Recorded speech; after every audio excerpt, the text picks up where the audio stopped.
예레미야 24장 1절부터 25장 14절 말씀 가지고 오늘 함께 은혜 나누겠습니다. 지난주 말씀에서 하나님께서는 거짓 예언하는 자들을 향해 진노를 멈추지 않는다는 것이었습니다. 진노를 멈추지 않을 뿐 아니라 거짓 예언자들을 계속해서 대적하신다고 했습니다. 어디에나 내재해 계시고 모든 것에 초월해 계시는 하나님은 거짓 예언자들이 어디에 숨더라도 다 찾아내서 부수고 불태워버린다고 했습니다. 뿐만 아니라 하나님 말씀을 부담스러운 짐이라고 말하는 모든 사람들도 높이 들어 멀리 던져버린다고 하셨습니다. 이어지는 오늘 말씀도 하나님 말씀을 듣고 회개하고 돌아서서 하나님만 의지하는 자들은 좋은 무화과 같이 되게 하신다는 겁니다. 그러나 끝까지 회개하지 않는 자들은 어디에 숨더라도 어디로 도망가더라도 끝까지 찾아내서 심판해서 완전히 멸하신다는 것입니다. 아무리 오랫동안 예언자들을 통해 전해도 듣지 않는 사람들은 완전히 멸하신다는 것입니다. 이 말씀을 통해서 우리가 어떻게 하면 좋은 무화과 열매같이 될 수 있을지 생각해 보도록 하겠습니다. 24장 1절부터 10절은 좋은 무화과와 나쁜 무화과의 비유를 중심으로 전달하고 있습니다. 1절은 느부갓네살이 여호야김의 아들 여호야긴과 고관들과 기술자들을 포로로 잡아간 뒤에 여호와께서 예레미야에게 환상을 보여주신 내용입니다. 그 환상은 무화과 광주리가 두 개가 성전 앞에 놓여있는 환상입니다. 무화과는 이스라엘을 상징하는 과일입니다. 2절에서 그중 한 바구니는 한 광주리는 처음 익은 무화과 열매처럼 아주 좋은 무화과가 담겨 있었습니다. 다른 바구니에는 너무 나빠서 먹을 수 없는 무화과가 담겨 있었습니다. 성전 앞에 놓인 한 바구니의 유대 사람들은 하나님 기뻐 받으시는 무화과처럼 된다는 것이고, 다른 한 바구니는 유대 사람들은 하나님께서 버리시는 무화과처럼 된다는 것입니다. 3절에서 여호와께서 예레미야에게 뭘 보고 있느냐라고 물으셨습니다. 예레미야는 대답하기를 무화과라며 좋은 무화과는 아주 좋고 나쁜 무화과는 아주 나쁘다라고 했습니다. 나쁜 무화과는 너무 나빠서 먹을 수가 없다고 했습니다. 4절은 여호와의 말씀이 또 예레미야에게 왔다는 것입니다. 하나님께서 예레미야에게 보여준 환상을 확인시킨 뒤에 그 의미를 말씀해 주시는 겁니다. 5절에서 7절은 좋은 무화과의 의미를 설명해 주신 겁니다. 5절은 바빌로니아 사람들의 땅으로 내쫓은 유다의 포로들을 좋은 무화과처럼 돌보시겠다는 약속입니다. 실제로 기원전 597년 바빌로니아 왕 느부갓네살은 유다의 관리들과 용사들과 모든 기술자들과 대장장이들과 왕과 왕의 가족들을 다 잡아갔습니다. 그리고 그곳에 남아있는 일부와 가난한 사람들을 남겨놓고 이렇게 엘리트들은 다 잡아간 것입니다. 6절은 먼저 하나님께서 포로로 잡혀간 자들을 눈으로 지켜보시며 잘되게 하신다는 겁니다. 눈으로 지켜보면서 잘 가꾸신다는 겁니다. 과일나무나 채소를 가꿀 때는 어떻게 해야 됩니까? 계속 지켜보면서 가꾸어야 되겠죠. 마찬가지로 그렇게 잘 지켜보며 가꾸신다는 것입니다. 이어서 건축물과 나무 심는 비유로 말합니다. 먼저 건물을 세우고 헐지 않겠다고 했습니다. 또 나무를 심듯 심고 뽑지 않겠다는 겁니다. 바울이 고린도전서 3장에서 나무 심는 비유와 건축물의 비유로 말한 것과도 같습니다. 포로로 잡혀간 사람들 중에 회개하고 하나님 말씀을 듣는 자들을 중심으로 믿음의 공동체를 건축물처럼 세우고 심은 나무처럼 그렇게 잘 심어서 가꾸신다는 겁니다. 그러니까 이 말은요, 바빌로니아로 끌려간 모든 사람들이 아니라 그 중에서 하나님 말씀을 듣고 돌아선 사람들을 중심으로 진정한 새로운 공동체를 만드신다는 겁니다. 7절은 먼저 내가 그들에게 나를 그들의 주로 알아볼 수 있는 마음을 주겠다라고 했습니다. 포로로 잡혀간 사람들은 바빌론 강가에서 슬피 울다가 하나님께서 자신들을 그렇게 징계하신 까닭을 깨닫고 율법을 중심으로 신실한 삶을 살았던 사람들이 있습니다. 그들의 후손들이 나중에 이 바리새파 사람들입니다. 포로로 잡혀가서 정신을 차리고 주님을 알아본 것입니다. 주님께서 그런 마음을 주셨지만 그렇게 주님께로 돌아선 것은 그들 스스로가 결정한 것입니다. 이어서 그러면 그들이 온전한 마음으로 나에게 돌아와서 나의 백성이 되고 나는 그들의 하나님이 된다고 했습니다. 온전한 마음이란 전체 심장이라는 뜻입니다. 우리가 이걸 자꾸 오해를 합니다. 아무리 얘기해도 자꾸 어떤 마음이 듭니까? 마음, 감정을 뜻하는 걸로 생각하죠. 이것은 생각과 지식이 자리 잡는 곳입니다. 이제 그들 안에는 하나님에 대한 생각과 하나님 말씀에 대한 지식만이 가득 차게 된다는 뜻입니다. 이제 더 이상 하나님과 우상을 겸하여 섬기고 간직하지 않게 된다는 것입니다. 8절에서 10절은 이제 나쁜 무화과들을 설명하신 겁니다. 8절은 나쁜 무화과는 아주 나빠서 도저히 먹을 수가 없다는 것입니다. 그들은 느부갓네살이 세워놓은 허수아비 왕 시드기야와 그 대신들입니다. 또 예루살렘에 남아있던 사람들입니다. 또 난리를 피해서 이집트로 도망간 유대 사람들입니다. 이들은 난리를 피해 안전한 곳으로 갔거나 아니면 잡혀가지 않고 그 땅에 남았던 사람들입니다. 이들은 포로로 잡혀간 사람들과 같은 고난을 겪지는 않았습니다. 그렇기 때문에 포로로 잡혀간 사람들처럼 철저히 자신들의 잘못을 돌아보고 하나님 말씀으로 돌아갈 기회가 없었던 사람입니다. 이들은 철저히 회개하지 않고 하나님께 돌아오지 않았습니다. 자신들이 늘 해오던 습관대로 하나님을 섬기면서 마음속에 또 우상을 섬기며 살았습니다. 그래서 먹을 수 없게 된 무화과처럼 만들겠다고 하신 겁니다.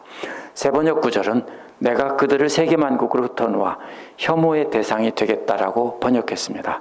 개역도 역시 세상 모든 나라들 중에 흩어서 그들로 환난을 당하게 하겠다 이렇게 번역했습니다. 혐오의 대상이 되겠다나 환난을 당하게 하겠다는 말은 모두 의미를 살려 이렇게 번역한 말입니다. 본래 원어는 세번역 아래 주석에 있는 대로 그들로 세계 만국의 두려움이 되게 하여 이런 말입니다. 흩어라는 말은 없습니다. 개역이나 세번역은 70인역 구약 성서를 따라 흩어라는 말을 넣고 혐오의 대상이나 환난을 당하게 한다고 의미를 살려 번역했습니다. 70인역 구약 성서에는 흩어라는 말이 있습니다. 그러나 히브리어 원어에는 흩어라는 말이 없습니다. 히브리어 원문에 나온 온 세상 사람들의 반응은 첫 번째로 두려움과 악함입니다. 원어 그대로 번역했습니다. 하나님께서 심판하셔서 완전히 망하게 하신 모습을 보고 온 세상 사람들은 하나님을 두려워하게 된다는 것입니다. 온 세상 사람들은 또 그들을 보고 하나님에 대한 두려움을 가진 다음에 그들이 정말로 악하다고 느낀다는 것입니다. 온 세상 사람들의 두 번째 반응은요, 9절 뒷부분에 수치와 조롱입니다. 9절 뒷부분에 보면은 수치와 조롱이라는 말이 있습니다. 이 말은, 수치라는 말은 책망을 받는다는 말입니다. 어떤 겁니까? 잘못했을 때는 벗겨놓고 때리고 책망하고 그러겠죠. 그러면 그것이 바로 수치를 당하는 겁니다. 벌을 받는 것입니다. 왜 그렇게 했느냐고, 온 세상 모든 나라 사람들이 꾸지람을 하며 책망한다는 뜻입니다. 세번역에서 조롱이라고 번역된 말은 개역에서는 말거리라고 번역했는데 이 말은 잠언이라는 뜻입니다. 속담, 이런 뜻입니다. 남아있던 유다 사람들이 그렇게 하면 멸망하게 된다는 속담이나 격언처럼 된다는 것입니다. 유다 사람처럼 하면 망한다, 이렇게 속담처럼 된다는 것입니다. 이 사람들처럼 하나님을 배반하면 이렇게 망한다는 멸망의 교훈을 주는 속담이나 격언처럼 된다는 뜻입니다. 온 세상 사람들의 마지막 반응은 비웃음과 저주입니다. 먼저 비웃음이란 칼로 자른다는 뜻입니다. 날카로운 칼 같은 혀로 잘라내서 상처를 준다는 뜻입니다. 말로 남에게 찌르고 자르는 말을 해서 상처를 주는 것입니다. 구약에서는 속담거리와 이야기거리가 된다는 말이 3번 더 나옵니다. 그러니까 앞에서 속담거리라는 말과 여기서 나온 그 이야기거리, 비웃음이라는 말이 이야기거리라는 말로 같이 나옵니다. 신명기와 열왕기상과 역대하에 나오는데요. 앞에서 말한 이 사람들처럼 하면 망한다고 가르치는 말이 속담거리라면, 직접 칼로 찌르고 큰 상처를 주는 것이 비웃음거리나 이야기거리라는 말로 번역한 말입니다. 그렇게 칼로 찌르듯 말로 공격하여 상처를 받게 한 뒤에 저주의 말을 듣게 하는 것입니다. 이는 새번역이나 개역처럼 남아있던 백성들 모두를 흩어버린다는 뜻이 아닙니다. 여기에는 그렇게 흩어버린다는 뜻처럼 되어 있는데요. 원어는, 초점은 온 세상 모든 나라 사람들에게 그렇게 당하게 하신다는 겁니다. 앞에서 뭐라고 했습니까? 어디에 숨거나 어디에 있어도 다 하나님께서 벌하신다고, 거짓 예언자들을 벌한다고 했는데, 이번에는 어디로 흩어지더라도, 어디로 도망가고 흩어지더라도 하나님께서 다 그렇게 당하게 하신다는 겁니다. 어떻게 당합니까? 정리해보면 처음에는 세상 사람들에게 두려움과 악함을 느끼게 하는 단계입니다. 이건 마음속으로 생각만 하는 거겠죠. 그러다가 그 다음에는 직접 말로 책망하고, 저렇게 하면, 쟤들처럼 하면 안 돼 라고 속담거리처럼 되게 말로 상처를 준다는 겁니다. 마지막에는 직접 찌르는 겁니다. 말로 심한 상처를 주고 저주까지 퍼붓는다는 겁니다. 이렇게 해서 두 개씩 세상은 이방 사람들에게 당하는 것이 점점 강해지는 겁니다. 그러므로 이집트 사람처럼 피한 일부 사람처럼 세상 어디로 피해도 하나님의 이러한 심판은 피할 수 없다라는 것이 본문의 뜻이지, 모두 다 흩어지게 하신다는 뜻이 아닙니다. 이것은 그렇게 되면 10절과 연결이 되지 않습니다. 그래서 10절에 보면 하나님께 끝까지 불순종한 자들에 대한 심판은 거기서 멈추지 않습니다. 10절에 보면 칼과 굶주림과 전염병을 계속 보내겠다고 했습니다. 칼은 외적의 공격을 받아 죽게 되는 겁니다. 전쟁이 나면 적군들은 주로 남자만 죽입니다. 그래야 덤비지 못하겠죠. 여자들은 죽일 필요 없습니다. 왜냐하면 잡아가서 노예를 쓰고 팔아먹을 수 있으니까요. 남자들만 죽입니다. 이것이 가장 약한 벌입니다. 제일 덜 두려운 겁니다. 우리는 제일 두렵다고 생각했지만 그보다 더 무서운 것이 뭐냐면 굶주림입니다. 굶주림은 다 죽는 겁니다. 그러나 그 중에서도 많이 가진 소수는 살아남는 사람들이 있겠죠. 그러나 대부분 다 죽는 겁니다. 최고로 무서운 것은 전염병입니다. 전염병은 가진 사람이나 안 가진 사람이나 싹쓸이하는 겁니다. 그래서 이 3단계가 우리는 잘못 생각하면 칼에 죽는 것이 제일 무서울 것 같은데 그것은 제일 약한 겁니다. 남자만 죽는 겁니다. 굶주림은 부자들은 안 죽을 수 있습니다. 그러나 전염병은 모두 다 죽는 겁니다. 고대에는 전염병이 들면 한 마을이 하나도 남지 않고 다 죽었습니다. 그래서 하나님께서 이렇게 3단계로 남아있던 유대민족을 완전히 멸하는, 전멸시키는 작전을 쓰신다는 것입니다. 25장 1절에서 4절은 이에 이어지는 말씀으로 듣지 않는 자들 심판하시는 하나님이 나옵니다. 이게 바로 뭡니까? 앞에서 나온 나쁜 부하와 같은 사람들을 심판하시는 장면이 계속 이어지는 것입니다. 1절은 여호야김 제4년 느부갓네살 원년에 예레미야가 유다 백성들에게 줄 말씀을 받았다고 했습니다. 기원전 605년입니다. 2절은 예레미야가 받은 말씀을 온 유다 백성과 예루살렘 주민에게 전했다고 했습니다. 따라서 예레미야가 전한 예언의 대상은 남왕국 유다입니다. 3절에 요시야 왕 13년이 되던 해부터 전하기 시작했습니다. 이는 627년입니다. 그때부터 23년 동안 계속해서 주님께서 예레미야에게 말씀을 주셨고 그것을 계속 반복해서 전하고 또 전했다는 것입니다. 예레미야에 기록된 말씀은 그렇다면 이렇게 오랫동안 전해진 말씀인 것입니다. 그런데도 여러분들은 전혀 듣지 않았다는 겁니다. 여러분이란 예루살렘과 유다 사람들입니다. 4절은 예레미야만 그렇게 전한 것이 아니라는 겁니다. 여호와께서 계속 예언자를 보냈지만 듣지도 귀를 기울이지도 않았다라고 했습니다. 예언자들은 누군지 정확히는 모릅니다.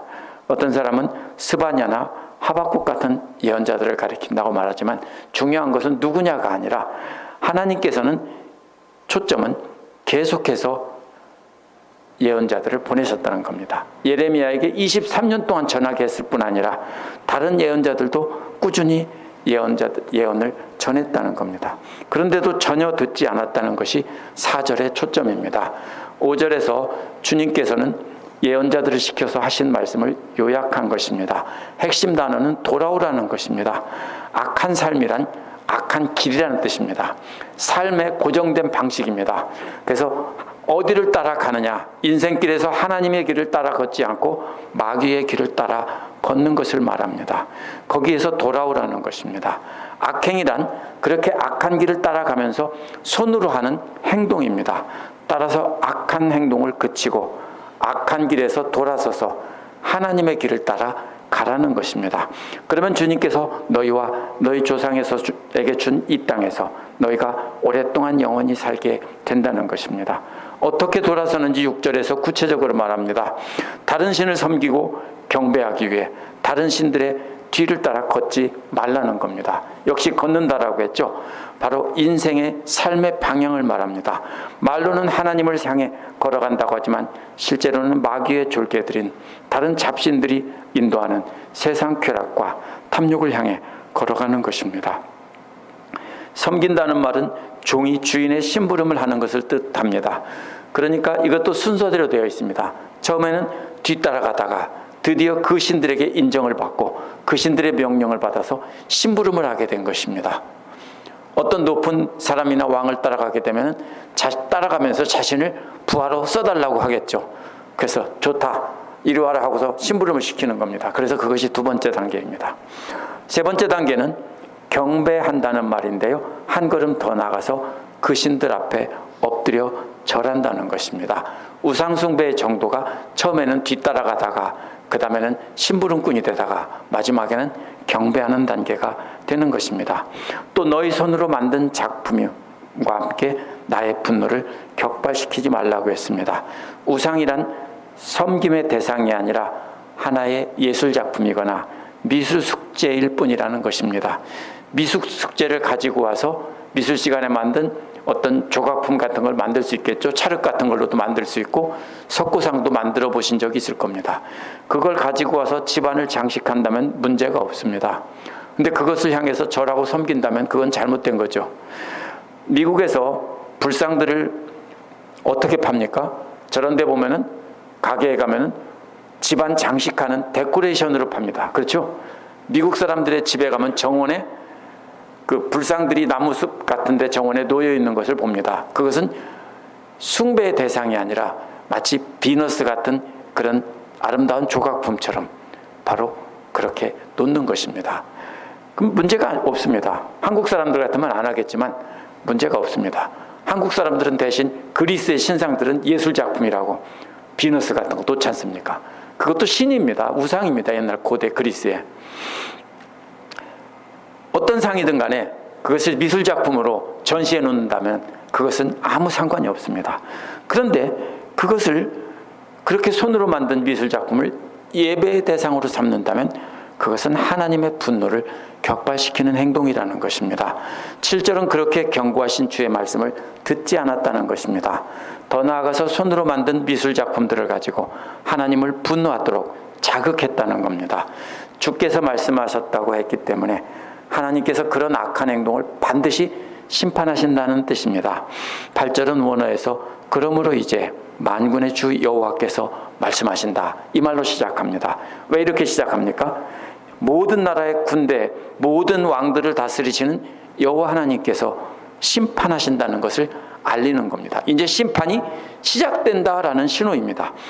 이어서 왜냐하면 너희는 내 말을 듣지 않았기 때문이다. 이제 심판의 말씀이 만군의 주의 이름으로 유다에게 떨어진 것입니다. 9절은 원문에서 보라라는 말로 시작합니다.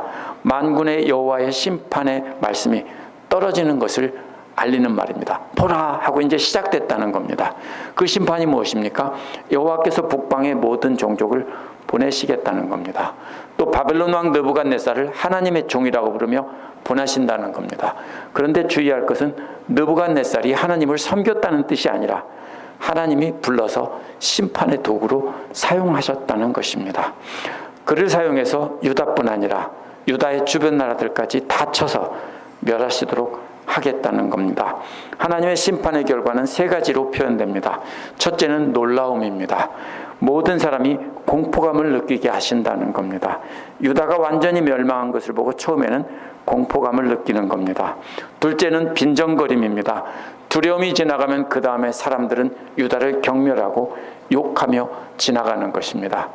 만약에 칼을 든 사람들이 어떤 사람들을 치거나 매를 때리고 한다면 그 다음 사람들이 처음에는 두려워합니다. 왜요? 나도 그렇게 될까 봐. 근데 그 사람만 그렇게 하고 그 사람들이 물러갔다면 그 다음에는 뭐가 됩니까? 그 사람은 조롱거리가 되는 겁니다. 비웃음거리가 되는 겁니다. 처음에는 왜 두렵냐면 자기들도 그렇게 될까 봐 두려운 건데요. 두 번째는 그 다음에는 조롱거리가 되는 겁니다. 셋째는 그 다음에는 사람들이 유다를 경멸하고 욕하면서 지나가는 겁니다. 셋째는 영원한 폐허더미입니다. 쓰레기 더미가 돼서 영원한 구경거리가 되게 하신다는 겁니다. 이는 24장 9절에서 처음에는 두려움이 대상이 되게 하시고 그 다음에는 말로 빈정거리는 속담거리가 되게 하시고 마지막에는 저주거리가 되게 한 것과 비슷한 단계입니다. 9절이 하나님의 심판의 결과를 눈으로 보는 것으로 표현했다면 10절은 하나님의 심판의 결과를 귀로 듣는 것으로 표현합니다. 세 개가 나오면 항상 단계가 있습니다. 먼저 흥겨워하는 소리도 기뻐하는 소리도 사라지게 하겠다라고 했습니다. 이것은 일상생활의 삶의 모습입니다. 근데 일상생활에서 흥겨워하는 소리와 기뻐하는 소리가 들린다면 언제입니까? 풍년이 들고 먹을 것이 많고 잘 살게 되었을 때 흥겨운 소리와 기뻐하는 소리가 나는 겁니다. 근데 그 소리가 사라지는 겁니다. 두 번째로 즐거워하는 신랑 신부 목소리가 사라진다는 것은 앞에 거보다는 덜 기쁜 겁니다. 앞에서는 태평성대입니다. 말 그대로. 근데 두 번째는 특별한 잔칫날만 기뻐하는 것입니다. 특별한 잔칫날, 아무리 힘든 때라도 혼인잔치나 회갑잔치 가면 어떻게 합니까? 잘 먹고 흥겹고 그날은 기뻐하는 거죠. 그래서 신랑 신부의 기뻐하는 소리가 나는 것입니다. 그래서 그런 특별한 잔칫날의 기쁨조차도 사라지게 한다는 겁니다. 훨씬 더 나빠진 것입니다. 마지막에는 맷돌질하는 소리가 사라지게 하겠다는 것은요, 이제는 먹을 곡식이 아예 없다는 뜻입니다. 오늘날 우리는 한꺼번에 다 맷돌질한 곡식을 사 먹지만 옛날에는 나달 그대로 둔 다음에 먹을 때마다 그때그때 조금씩 맷돌질해서 먹었습니다. 그렇다면 맷돌질이 그친다는 것은 이제 먹을 곡식이 없다는 뜻입니다.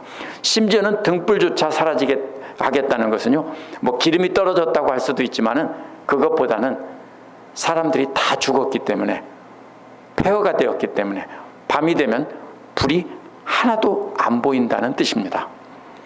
이렇게 점점 이렇게 심판의 모습을 점점 강해지는 모습이 나옵니다. 11절은 그래서 이 땅은 깡그리 끔찍한 폐허가 되고 이 땅에 살던 민족은 70년 동안 바빌로니아 왕을 섬길 것이다 라고 했습니다. 세 번역은 민족이라고 한 민족인 것처럼 이스라엘 민족인 것처럼 번역했지만요, 원어는 나라들입니다. 하나가 아닙니다. 그래서 이것은 유다와 그 주변에 있던 악한 모든 나라들까지 함께 심판한 것입니다. 앞에서도 보면 바로 그렇게 나라들이라고 했습니다. 그래서 끔찍한 폐허라는 말은 완전히 무너진 건물과 쓰레기 더미가 가득 쌓여 있는 것을 뜻합니다. 유다뿐 아니라 그 주변의 나라들을 완전히 쓰레기로 만든다는 것입니다. 이는 24장 2절에 나온 나쁜 무화과들인 예루살렘과 물론 유다를 두고 한 말이지만 실제로 느부갓네살은 유다만 그렇게 만든 것이 아니라 주변 나라들까지 다 그렇게 쑥대밭으로 만들었습니다. 12절부터 14절은 하나님께서 도구로 사용하신 바벨로니아를 심판하신다는 내용입니다. 12절은 70년이 차면 바벨로니아 왕과 그 민족과 그 땅을 벌하시겠다는 겁니다. 심판의 도구가 교만해져서 하나님께 죄를 범했습니다. 그래서 이번에는 바벨로니아까지 영원한 쓰레기로 만드시는 겁니다. 13절은 하나님께서 70년 후에 바벨론을 멸망시키겠다고 하신 것이 그대로 이루어진다는 겁니다. 무슨 말입니까? 이것은 바빌로니아가 망한다는 데 초점이 있지 않고요, 예레미야를 통해 하신 모든 예언들이 그대로 이루어진다는 것입니다. 그러면 좋은 무화과들은 역시 그때 회복되어서 돌아오게 하신다는 뜻도, 희망적인 메시지도 포함하고 있는 것입니다. 예레미야를 통해 하신 모든 예언이 그대로 성취되고 모든 예언들이 진정 하나님 말씀이라는 것을 증명해 준다는 것입니다. 여기에서 좋은 무화과에 돌아오는 것은 나와 있지 않지만 앞에서 말한 것이 그대로 여기에서는 암시되어 있는 것입니다. 14절은 많은 나라들과 위대한 왕들이 바빌로니아 사람들을 종으로 만든다는 것입니다. 하나님께서 바빌로니아 사람들이 유다 사람들에게 한 것을 그대로 갚아주신 것입니다. 이는 70년 후에 페르시아를 통해서 그대로 이루어졌습니다. 심판의 도구가 교만해져서 자신이 하나님이 되어버렸기 때문입니다. 오늘 말씀은 하나의 비유로 이해해야 됩니다. 성전 앞에 있는 광주리에 있는 좋은 무화과와 나쁜 무화과의 비유입니다. 물론 이것은 유다 사람들입니다. 바빌론으로 끌려간 포로들이 유다의 상류층입니다. 그래서 전문적인 기술자들이고 특별한 사람들이라서 그 사람들을 좋은 무화과가 되게 하신 것이 아닙니다. 왜냐하면 그들 모두 돌아오지 않았습니다. 유다와 예루살렘에 남아있던 사람들을 끌려간 사람들보다 낮은 사람들이기 때문에 나쁜 무화과가 되게 하신 것이 아닙니다. 하나님께서는 모두에게 돌아올 기회를 주셨는데 문제는 듣지 않았다는 것입니다. 누구만 들었습니까? 모진 고난을 겪으며 그 먼 길을 끌려가면서 포로로 잡혀간 사람들은 엄청난 고난을 겪었습니다. 벌거벗겨진 채 매를 맞으면서 짐승처럼 끌려갔습니다. 그렇게 끌려가서 바빌론 강가에서 울면서 그들은 중에 회개하고, 왜 그러냐? 우리가 하나님 말씀을 지키지 않았기 때문이다. 하나님 말씀으로 돌아가자. 이런 사람들이 생겨났던 것입니다. 그 사람들을 좋은 무화과라고 한 것입니다. 차이가 뭡니까? 잘해서가 아닙니다. 하나님 말씀을 향해 돌아선 것입니다. 남아있는 사람들은 뭐라고 생각했습니까? 자신들이 잘해서, 자신들은 죽지 않고 살아남았고, 머리 좋은 사람들은 이집트로 피했기 때문에 자신들이 똑똑해서 살아남았다, 이렇게 생각한 겁니다. 그러면서 계속해서 자신들 생각대로 하나님과 우상을 함께 섬기며 살았다는 것입니다. 하나님 말씀을 듣고 돌아서느냐 아니면 자신 생각대로 계속 살아가느냐의 차이입니다. 여기서 우리가 알 수 있는 것은 고난은 때로는 축복의 통로가 됩니다. 그러나 고난이 무조건 축복이 되는 것이 아닙니다. 고난 가운데서 하나님의 뜻을 깨닫고 하나님께 돌아서서 하나님만 전적으로 의지하게 되었다면 그 고난이 축복입니다. 그러므로 세상에서 모든 일이 잘 되고 형통하며 고난을 잘 피했다고 좋아하면서 나는 축복받은 사람이고 저 아무개 집사는 잘못 믿어서 저렇게 나쁜 일만 있고 벌 받았어, 이렇게 생각하면 안 됩니다. 그렇게 생각하는 사람들은 계속해서 우상을 섬기며 멸망의 길을 갑니다. 오늘 말씀에서 꼭 기억해야 되는 말씀은 하나님께서 예레미야를 통해서 23년 동안 하나님 말씀을 전하게 하셨다는 사실입니다. 그런데도 듣지 않았다는 겁니다. 예언자들을 계속 보냈는데도 그런데도 듣지 않았다는 겁니다. 오늘날도 마찬가지입니다. 계속해서 전해도 듣지 않습니다. 듣죠. 근데 어떻게 듣습니까? 골라서 듣고 자기 마음대로 듣고 여전히 우상을 섬깁니다. 옛날에는 미수습자 같은 조각품을 섬겼을지 모르지만 오늘날 신시후삭들은 그렇게 유치하지 않습니다. 대신에 보이지 않는 우상들이 우리를 자신의 생각과 탐욕을 따라 멸망의 길로 가도록 이끕니다. 그렇다면 좋은 무화과가 되는 길은 24장 6절에 나와 있습니다. 심장 전체가 하나님 말씀과 하나님 말씀의 지식과 생각으로 가득 차 있는 겁니다. 마음에, 이것은 세상 지식을 하나도 갖지 말라는 뜻이 아닙니다. 무슨 말입니까? 우리가 살아갈 때 하나님 말씀 중심으로 성령님을 따라 살아가라는 것입니다. 그 중에 일부라도 내 생각이 들어가게 되면 그것이 바로 나쁜 무화과가 되는 것입니다. 우리 마음 전체에 하나님 말씀과 성령님으로 충만해서 우리의 삶을 성령님께 넘겨드려야 합니다. 그 길이 고난의 길인 것 같지만 복된 길이고, 세상과 하나님을 겸해서 섬기며 살아서 세상의 포로가 되어서 많은 크리스찬들이 살고 있는데 지금 돌아서야 합니다. 완전히 돌아서야 합니다. 기도하겠습니다.